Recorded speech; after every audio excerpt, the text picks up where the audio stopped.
আপনাদের সবাইকে ওয়েলকাম করছি সিনে ব্লাস্টের আজকের আয়োজনে। প্রত্যেক সপ্তাহের মতো এই সপ্তাহেও হাজির হয়ে গেলাম আমি ফারজানা বিথি এটিএন বাংলার পর্দায়, এবং প্রত্যেক রবিবার 11:35 কিন্তু আমরা সিনেমার মানুষ, সিনেমার সামনের মানুষ, পেছনের মানুষ, তাদেরকে নিয়েই আড্ডায় বসি, তাদের কাছ থেকে জানবার অনেক কিছু থাকে।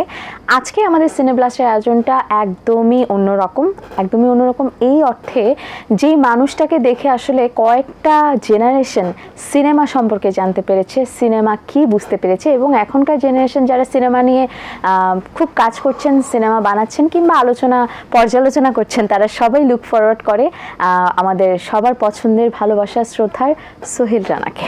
কেমন আছেন?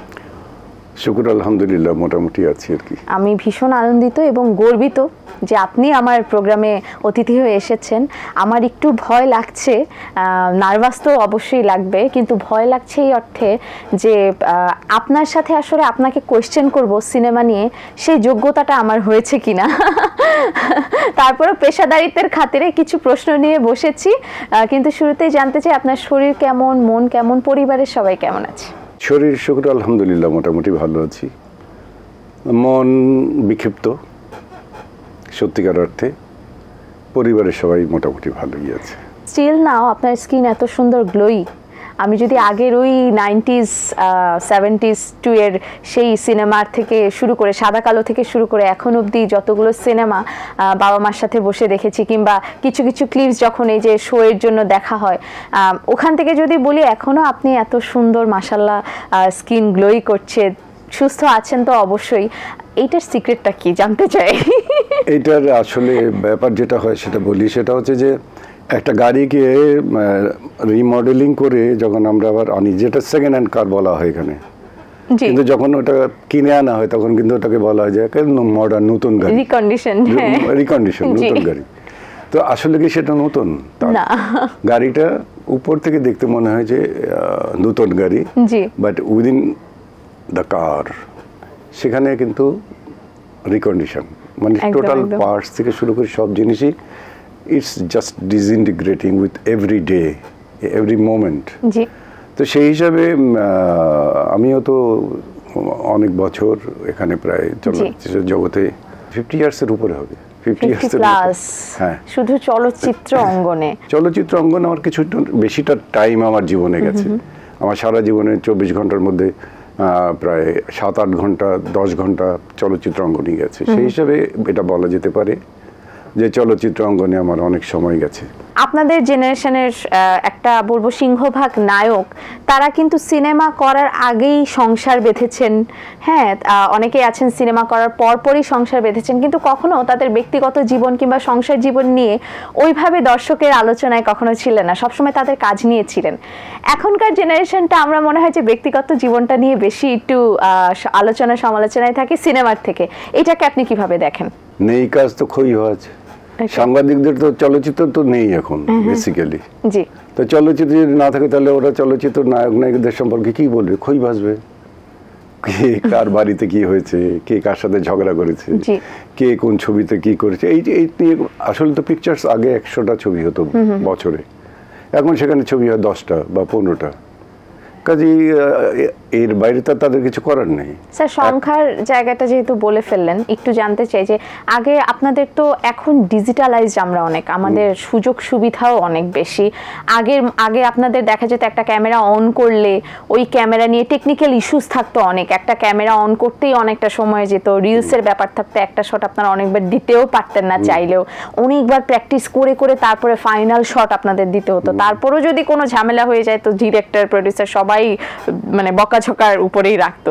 কিন্তু সেই জায়গা থেকে এখন তো চান্সেস অনেক, সুযোগ অনেক, সুবিধা অনেক, তো কেন আমাদের সিনেমা কমে গেছে মনে হয়? কারণ তখনকার সময় এত বাধা বিপত্তি থেকে এত সিনেমা হয়েছে, এখন কেন হচ্ছে না, কি মনে হয়? এটা উত্তর দেওয়া আসলে খুব মুশকিল এই কারণে যে আমার জানা থাকলে আমি বলবো না। ঠিক আছে, আমি শুধু ইন শর্ট ছোট্ট কথায় যদি বলতে হয়, তোমার যদি মা আছে কিন্তু মনে করো যে তোমার মা নেই, সেখানে সৎ মা আছে। সৎ মা বলতে কিন্তু আমি খারাপ সব মাকে, যারা সৎ মা আছে সেটা খারাপ বলছি না, কিন্তু খারাপ অর্থে যেরকম সৎ মা আছে সেরকম যদি সৎ মা থাকে তাহলে কি হবে? ছেলেটার কোনো গুরুত্ব হবে না, ছেলে বা মেয়ে যার কিছু গুরুত্ব হবে না। তো বাংলাদেশ চলচ্চিত্র জগতেও আনফর্চুনেটলি স্বাধীনতার পরবর্তী পর্যায় থেকে কখনোই এটাকে সৎমার সুলভ চোখেই দেখা হয়েছে, জি মায়ের চোখে দেখা হয়নি। স্যার অসংখ্য ধন্যবাদ।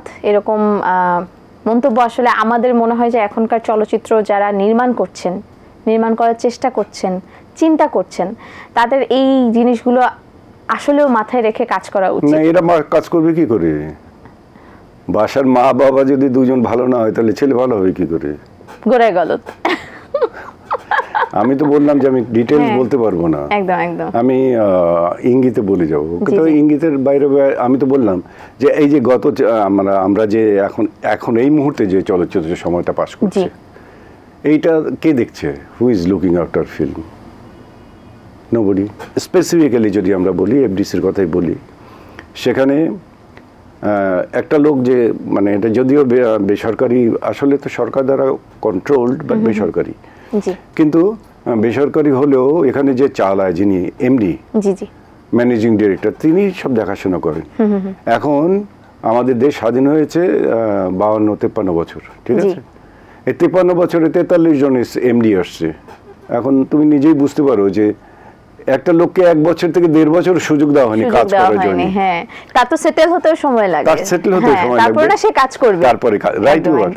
এন্ড দেন বেশিরভাগই আসছে গভর্নমেন্ট অফিশিয়ালস, যারা এক জায়গা থেকে প্রমোশন পাওয়ার জন্য মাঝখানে যে টাইমটা, এই টাইমটা এখানে করেছে চলে গেছে। স্যার আমি যদি একটু অ্যাড করি আপনার সাথে, আমাদের ফিল্ম ইন্ডাস্ট্রি মানে আপনাদের জেনারেশন না, নতুন জেনারেশন যারা আছে তারা কিন্তু ম্যাক্সিমাম, আপনারা যে একটা সময় বিএফডিসি বললেই আপনাদের যে একটা অন্যরকম আবেগের জায়গা, সম্মানের জায়গা, ভালোবাসার জায়গা, ঠিক অন দ্য আদার সাইড আমাদের এখনকার জেনারেশনে অনেক অ্যাক্টর অ্যাক্ট্রেস বিএফডিসি আসলে যায় না, চেনে না, কিন্তু তারা আসলে সিনেমায় কাজ করছে, বিএফডিসিতে কখনো শুটিং হয়নি এবং তাদের কাছে ওই আবেগের জায়গাটা নেই। আমার মনে হয় যে কমিউনিকেশন একটা খুব বড় গ্যাপ সে জায়গায় আপনি যেটা বলছিলেন যে জায়গার অদল বদল হওয়া বারবার, এই সব কিছু মিলে আমার মনে হয় যে একটু ভেঙে পড়েছি, অনেকখানি ভেঙে পড়েছি।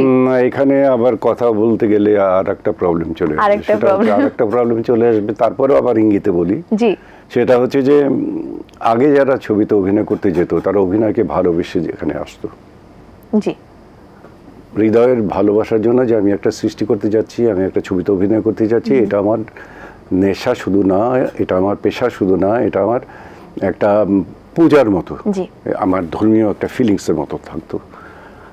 এখন যারা আসে, উইথ ডিউ রেসপেক্ট এভরিবডি, কেউ যদি মনে করে আমার কিছু বলার নেই, তারা প্রথমে আসে একটা গাড়ির জন্যে, তারপরে আসে একটা বাড়ির জন্যে, তাদের মানসিকতা ঠিক নেই। টার্গেট যেটা মেইন টার্গেট, যে আমি চলচ্চিত্র জগৎকে ভালোবাসি, চলচ্চিত্রে অভিনয় করতে ভালোবাসি, তারা আমাদের চেয়ে অনেক বেশি মেধা নিয়ে কিন্তু আসছে এখানে, এবং মেধা নিয়ে আসছে বলেই ওরা এইসব জিনিস চিন্তা করে, গাড়ি করব, বাড়ি করব, বিয়ে করব। আমরা তো সারা জীবনে আজও পর্যন্ত সেই গাড়ি কিনতে পারলাম না, ওরা আজকে এসে যে গাড়িতে চড়ে, আমি তো 50 বছর পরও সেই গাড়িতে চড়তে পারিনি। 10 বছর পর্যন্ত আমি সবচেয়ে বেশি টাকা নিয়েছি ফিল্ম ইন্ডাস্ট্রিতে, পারিনি, কিছু আমার টাকায় কুল হয়নি। আমরা তো তখন ফিল্ম কোনটা ভালো হবে, how I will reach to the people, মানুষের হৃদয়ে কি করে আমরা প্রবেশ করবো। আপনাদের সময় ছিল রিচ, এখনো রিচ, বাট খালি বানানটা একটু, স্পেলিংটা একটু ডিফারেন্স, অর্থটা হচ্ছে ভিন্ন হয়ে গেছে। একদম একদম। এখন ওরা যা করে, ওদের I have got full respect for them, জি, technically they are much more developed. আমরা যেটা কাজ করেছি সেসব কাজ তো আমাদের এখন তো সেটা হয় না, জি, বা এখন যে সব জিনিসগুলোতে কাজ করা হয় আমাদের সময় তো সেই সব জিনিসগুলো কাজ করা হতো না। কাজ নিয়ে যেহেতু কথা চলে আসলো, আমি আপনার কাজে একটু ফিরতে চাই। একদম 1972 তে সেই ঐতিহাসিক চলচ্চিত্র ওরা 11 জন, সেটার প্রোডিউসার আপনি, এবং সেখানে আমি যতটুকু জেনেছি, দেখেছি, যতটুকু পেয়েছি, সেখানে আমার প্রোডিউসার থেকে শুরু করে বাবাও বলছিলেন, যখন বললাম যে কালকে আমার গেস্ট সোহেল স্যার আসছেন, উনি বলছিলেন যে ওরা 11 জন চলচ্চিত্রে আসলে অনেক মুক্তিযোদ্ধা আছে যারা রিয়েলি মুক্তিযোদ্ধা ছিল। হ্যাঁ, সো স্যার একটু যদি ছোট্ট করে এখনকার জেনারেশনের জন্য বলেন গল্পটা, অনেকে তো দেখেওনি, তাদের কি দেখা উচিত কিনা, ইতিহাস তো জানা উচিত অ্যাটলিস্ট একটা সিনেমার মাধ্যমে। এটাও বলা তো মুশকিল, ইঙ্গিত করে বলেন না, মুশকিল, এটা ইঙ্গিত করেও বলা যাবে না, কারণ বলা যাবে না এই কারণের জন্য যে যে সময়ে আমরা পাস করে যাচ্ছি আর কি, সেই সময় তো অনেকে এইটার ব্যাপারে অনেক জায়গায় কিছু কথা আছে যেগুলোকে তিনি প্রশ্ন তোলা হবে। একটু কাজের এক্সপেরিয়েন্স শুনবো ওই সিনেমা বানানোর সময়। এইটুকু বলতে পারি যে আমরা যারা ছবি ওখানে কাজ করেছিলাম, আমি তখন ইকবাল হলের ভাইস প্রেসিডেন্ট ছিলাম, শেষ পর্যায়ে ভাইস প্রেসিডেন্ট তখন আমি। আমার এডুকেশন শেষ হয়ে গেছে কিন্তু রয়ে গেছি তখন ওখানে অল্প কিছুদিনের জন্য। তো তখনই আমরা ডেইলি বিকেলবেলা আমাদের এখানে বসতো সবাই বন্ধুবান্ধবরা, কে কী কী করেছে, কোন জায়গায় কী হয়েছে, ঘটনা, ছোট ছোট ঘটনা বসে আমি নিজেরা ওই মাঠের মধ্যে বসে কথা বলতাম। ওকে।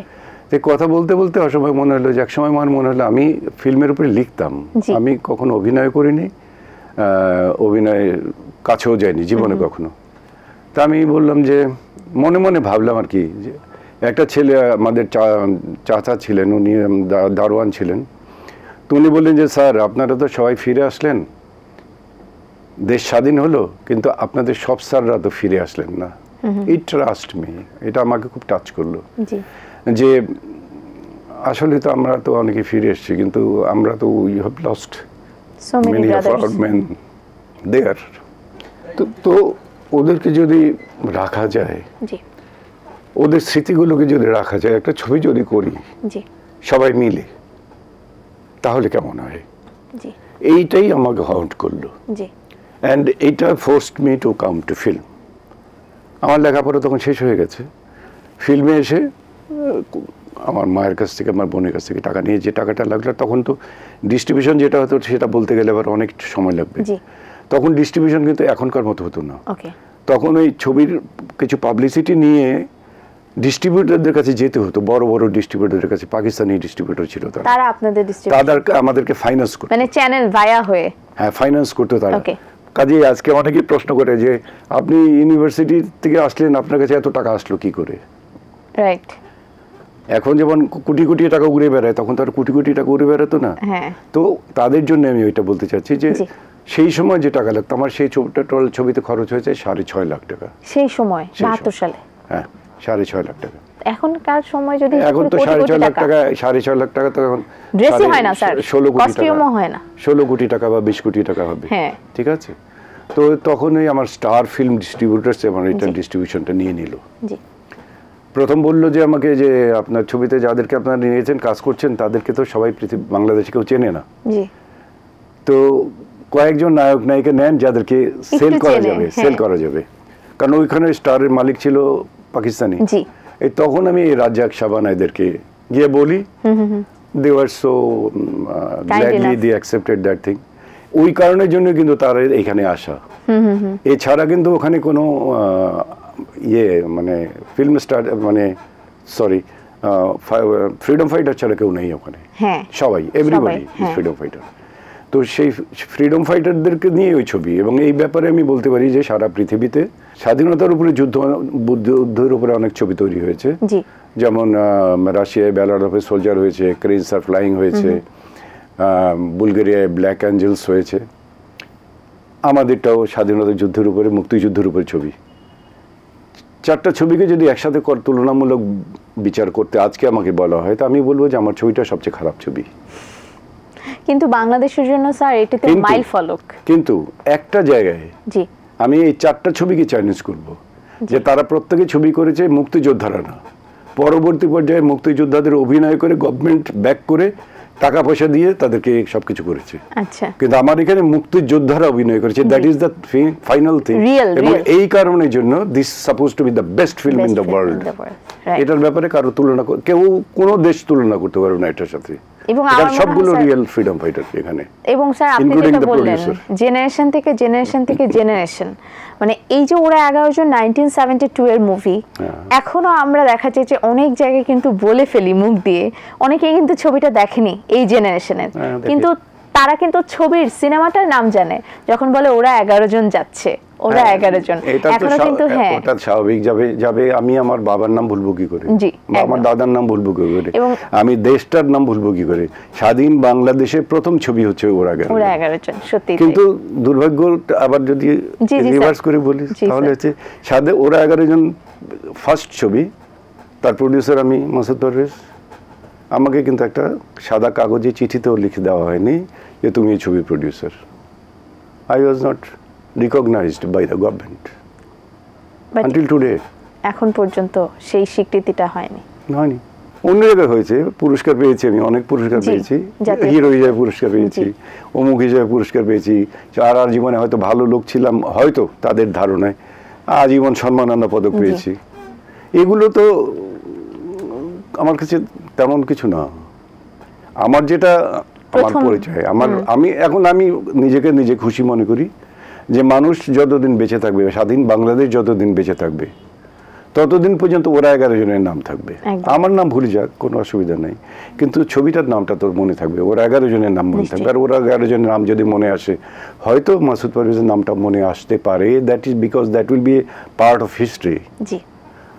ব্যাস, এর চেয়ে বড় পাওনাটা আমার কিছু নেই। সরকার আমাকে কি দিল না দিল, সরকার আমাকে কি পছন্দ করলো না করলো, I am not bothered for that. আমি সারা বাংলাদেশের মানুষের কাছে অন্তরের মধ্যে আছি, and that is good enough. আমি আল্লাহর কাছে হাজার হাজার শুকরিয়া করি যে আল্লাহ তুমি আমাকে অনেক কিছু দিয়েছো। একজন আর্টিস্টের জন্য এর থেকে বড় পাওনা তো হতে পারে না। সম্মাননা আসলে প্রথমে আসে দর্শকের হৃদয় থেকে। হ্যাঁ, সেটা বটে।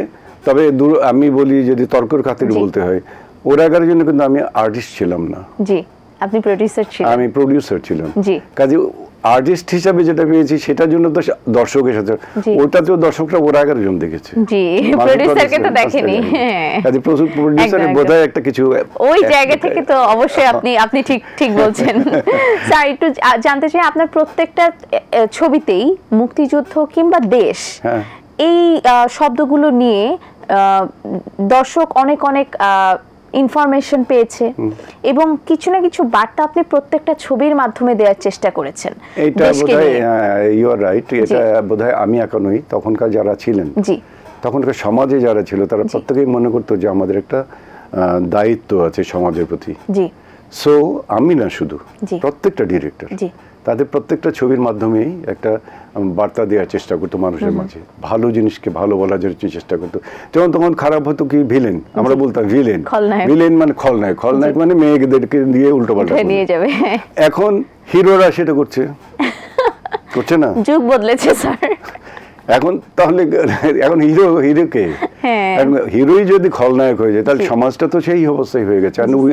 আমরা তো সমাজেরই প্রতিচ্ছবি। আমাদের ফিল্মের লোকজন যারা কাজ করছে, তারা সমাজের বাইরে থেকে আসেনি, তারা তো চাঁদের থেকে আসেনি, এলিয়েন তো না, তারা এই সমাজ থেকে আসছে, এই বর্তমান সময় থেকে আসছে। আমাদের সময় একরকম ছিল, বর্তমান সময় আর একরকম, and will have to accept this time. এটার সাথে অ্যাকসেপ্ট না করলে ঘরের মধ্যে চুপচাপ বসে থাকতে হবে, পাগল হতে হবে। তার চেয়ে অ্যাকসেপ্ট করে নাও বর্তমান সময়কে, বর্তমান সমাজকে।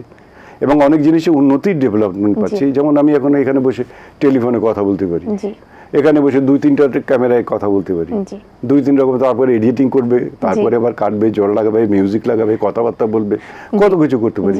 We could do nothing. আমাদের ডাইরেক্ট শুট করতে হতো, কথা বলতে হতো, গান গাইতে হতো। মানে গানটা আমরা ব্যাকগ্রাউন্ডে করতাম, কিন্তু অ্যাক্টিং এর সময় ভয়েসটা তো আমাদের ডাইরেক্ট টেক করতে হতো। এখন তো এখানে ডাইরেক্ট টেক করতে হচ্ছে না, কথার মাঝখানে বললে যে একটু কাটি, দ্যাট ইজ ভেরি তখন ছিল না। তখন তো এগুলো ছিল না। এই সব দিক দিয়ে তো অনেক ডেভেলপ যারা কাজ করছে, অনেক ডেভেলপড। তবে মানুষের মনের মধ্যেও কিন্তু চোখে ভালো লাগে, হৃদয়ে ভালো লাগে না। যেমন আমরা মারামারি যখন করতাম, তখন কিন্তু ট্রু সেন্স আমরা মারামারি করতাম।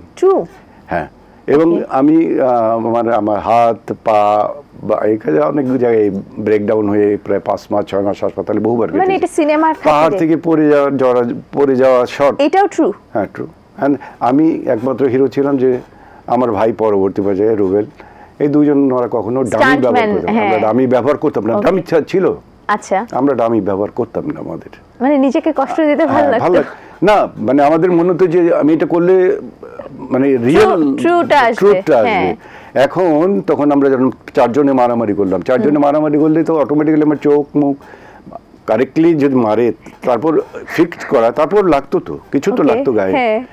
এখন কি হচ্ছে যে একজনকে 10 জনের চাপ দিয়ে ঢুকলো, সে উঠে দাঁড়ালো, 10 জনিয়া স্কাইয়ের মধ্যে চলে গেল। তামিলনাড়ুর ছবিতে যেসব দেখি বা বর্তমানে বাংলাদেশের ছবি দেখি, হিরো তারপরে হেঁটে হেঁটে চলে যাচ্ছে, ও একজন করে মানুষ পড়ে যাচ্ছে। Is it possible? না, রিয়েল লাইফে তো পসিবল না, সিনেমাই না। এখন লোকদের এটা খুব ভালো লাগে যে সবগুলো আকাশ থেকে একজন করে পড়ছে, তার মধ্যে একজন খুব বাহাদুরের মতো হেঁটে চলে যাচ্ছে, মজা লাগে। বাট এটা চোখের মজা, হ্যাঁ হার্টে কিন্তু সে ফিল করতে পারতেছে যে সবগুলো না। স্যার এই যে বললেন আপনি ডামি ব্যবহার করতেন না, আপনি তো হিরো হিসেবে অনেকগুলো চলচ্চিত্র করেছেন, তো যখন ডামি ব্যবহার করতেন না, যদি লেগে যেত তখন কি 6 মাস বা 5 মাস ওয়েট করতে হতো আপনার ভেঙে গেলে? পা ভেঙে কয় মাস ছিলাম আমি, বোধহয় 6 মাস। 6 মাস সিনেমা বন্ধ ছিল? হাত ভেঙে তখন অন্য কাজ হতো।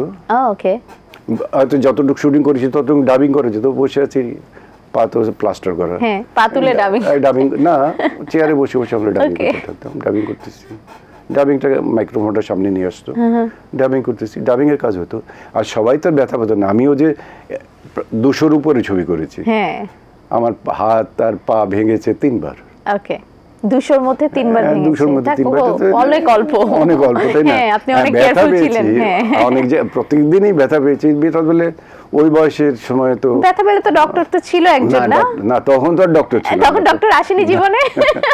ডক্টর যখন আসছে তখন মারামারি করি আমি, হ্যাঁ কিন্তু একটু কেয়ারফুল থেকে না, বয়সের কারণের জন্য তখন তো একটু ওই একদম অ্যাগ্রেসিভ হয়তো ওই রকম করি না, যে 1-2টো ঘোড়া পাশাপাশি দৌড়চ্ছে, জি হিরোইনকে একটা ঘোড়ার মধ্যে আর আরেকটা ঘোড়ায় আমি জাম্প দিয়ে আরেকটা ঘোড়ায় যাচ্ছি, ওই ঘোড়ায় গিয়ে হিরোইনকে নিয়ে পড়ে যেতে হবে মাটির মধ্যে, ওইটা তো তখন বলতাম যে না এটা স্যার হিরোইনের কথা আসলে, স্যার হিরোইন এই যে একটা ভালোবাসার জায়গা, হ্যাঁ মেয়ে মানুষ, মানে একটা সিনেমা বলেন, একটা কাজ বলেন, যে কোনো জায়গায় মহিলারা, নারী থাকলেই সৌন্দর্য, এবং সৃষ্টিকর্তা নিজেও বলে দিয়েছেন নারী দরকার তো নাই, সৃষ্টিকর্তা বলার দরকার নেই তো এখানে, নারী মানেই সুন্দর। না না, নারী মানে সুন্দর শুধু একটা শব্দই বলে চলবে না, আমি তোমাকে একটা স্পেসিফিক উত্তর বলি, জি সেটা হচ্ছে যে তুমি মৃত্যুর জন্য কিন্তু অনেকটা পথ খুঁজে নিতে পারো, জি if you want to die, জি তুমি গুলি করে মরতে পারো, হ্যাঁ হ্যাঁ তুমি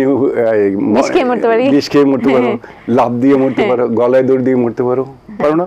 অর্থাৎ মৃত্যুর জন্য কিন্তু 1000টা পথ আছে, জি জীবনে আসার জন্য একটাই পথ, জন্ম, আর সেটা হচ্ছে মায়ের স্টমাক, মানে কি বলে এটাকে, জঠর। তো এটা তুলনা করে তো এটা বোকামি ছাড়া কিছু আমার কাছে মনে হয়। দুঃখিত, কিন্তু হিরোইনের ক্ষেত্রে যেটা হয় যে হিরোইনরা বাইবর্ন সুন্দর হয়, এবং হিরোইন মানেই সুন্দরী। তো আপনার সময় যারা হিরোইন ছিল স্যার, দুঃখিত ম্যাডাম যদি দেখে থাকেন, আপনি কার প্রেমে পড়েছেন বা কার উপর ক্রাশ খেয়েছিলেন কিনা, মনে মনে তাকে ভালো লাগতো কিনা, এরকম হয়েছে কোনোবার? আমার মনে হয় যে তুমি প্রথমে যে কথাটা বলেছিলে যে স্যার আপনাকে এই বয়সে দেখলেও মানে আপনার মধ্যে কি যেন বললে, কি যেন বললে, চকচক করছে একটা ব্যাপারটা, তাহলে এই প্রশ্নটা আমার মনে হয় আমাকে না করে হিরোইন করা বেটার। এটা আমি বলতে চাচ্ছিলাম, পরে আবার ভাবলাম আপনি যদি আমাকে বকাঝকা দেন তাহলে তো হলো না। স্যার আপনি তো নিশ্চয়ই জানতেন যে আপনার উপর কারা প্রেমে পড়েছে, আপনার প্রেমে কারা পড়ে হাবুডুবু খাচ্ছে, একটু জানতে চাই যে আপনার কানে যখন আসতো আপনার অনুভূতি কেমন হতো? রিপোর্টার যারা আছে তারা তো এখনকার মতো ঘরের খবর নিত না, জি ম্যাসিভ ছিল না, ম্যাসিভ ছিল, ওকে, যেমন চিত্রালী ছিল, পূর্বাণী ছিল, সিনেমা ছিল, অনলি ফর ফিল্ম, 3টা পত্রিকা ছিল এরকম সাপ্তাহিক, চিত্রালী, পূর্বাণী, সিনেমা। আমরা পাগলের মতো বসে থাকতাম, 4 আনা করে দাম থাকতো, বাবা ওই সময় এত বড় পত্রিকা, পোস্টার থাকতো আপনাদের, বড় বড় ছবি থাকতো, সব নায়ক নায়িকাদের ছবি থাকতো, যাই হোক আমরা সারা সপ্তাহ কিন্তু বসে থাকতাম। এবং ওইখানে যারা রিপোর্টার ছিল, যেমন চিত্রালীর এডিটর যিনি ছিলেন, উনি ঢাকা ইউনিভার্সিটি প্রফেসর, ওকে, এবং আপনি ঢাকা ইউনিভার্সিটির, হ্যাঁ জি, এসে চিত্রালী রিপোর্টার, ওকে, এবং সেই সময়ে বাংলাদেশে শিক্ষিত যারা,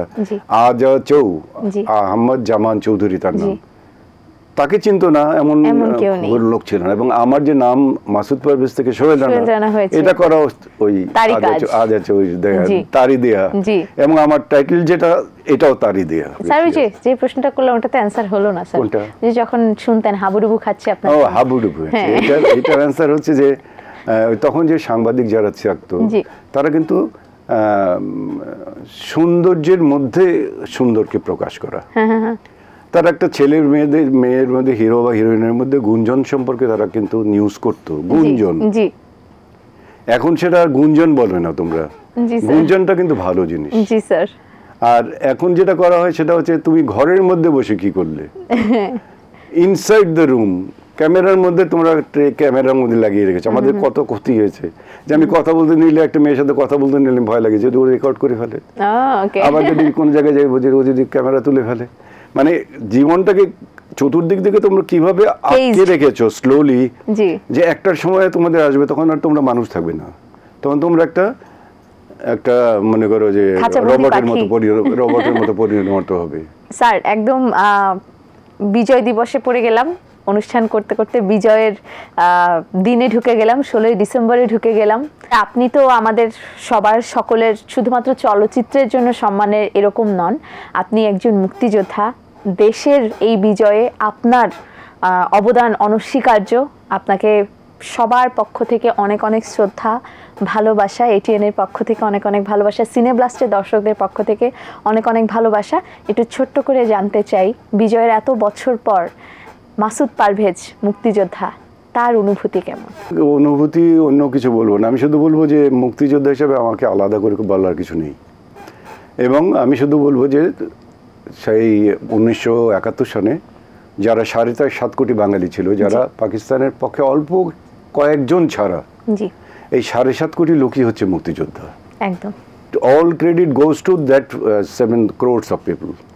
কারণ তারা যদি আমাদেরকে জায়গা না দিত, তারা যদি আমাদেরকে খাওয়ার জায়গা না দিত, তাহলে মুক্তিযুদ্ধ সম্পর্কে কোনো কিছু হতো না, এবং 15 দিন পরে আমাদের আর্মির হাতে সমস্ত চলে যেত। So all the credit I give to all the people of 1971. তারা প্রত্যেকেই মুক্তিযোদ্ধা, এবং তাদের প্রতি আমি সম্মান করি, এবং আমাদেরকে যারা বাঁচিয়ে রেখেছে, আমাদেরকে যারা খাইয়েছে, আমি মাসুদ পারভেজকে যারা খাইয়েছে, আমি মাসুদ পারভেজকে যারা ঘুমোতে দিয়েছে, যারা নিজের ঘরে নিজের বয়স্ক মেয়ের সাথেও আমাদেরকে ঘুমোতে দিয়েছে, তাদের সেই বিশ্বাস, তাদের সেই জিনিসগুলোকে আমরা জীবনে কখনো ভুলতে পারবো না। কাজে আমি একজন মুক্তিযোদ্ধা হিসেবে সেটাই বলবো যে আমাদের তো শান্তি আছে, আমরা যেটা চেয়েছি, একটা দেশ চেয়েছি, একটা পতাকা চেয়েছি, একটা যা চেয়েছি উই গট দ্যাট থিং। আমরা দেশ চেয়েছি, আমরা পতাকা পেয়েছি, আমরা ভাষা চেয়েছি, আমরা পেয়েছি।